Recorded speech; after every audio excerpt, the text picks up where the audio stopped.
Ganito kung paano paganahin yung Squash VPN using TNT Auto Contexting. Download nyo lang po yung Squash VPN at yung HTTP injector. Nasa pine post po yung link ng mga application.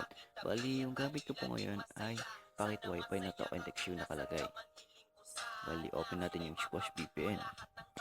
Pero unang-una sa lahat, pagka-download nyo ng HTTP injector, naka-check po yung start. Ito, pag unang open nyo, yan po yung nakalabas. Naka-check po yung start SSH. Pero tanggalin nyo yun o i-uncheck nyo. At yung i-check nyo ulit, yung Google DNS, tapos back. Punta tayo sa Squash.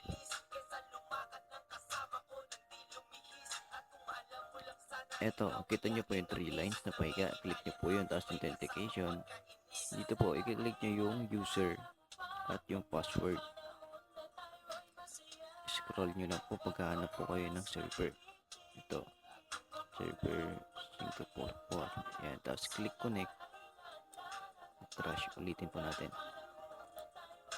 Squash. Authentication, tapos user. Tsaka password. Tapos click nyo po ito ha. Ito. Then connect. Automatic pupunta po sa HTTP injector yan. Hintayin nyo lang po ha. Tapos click natin yung start.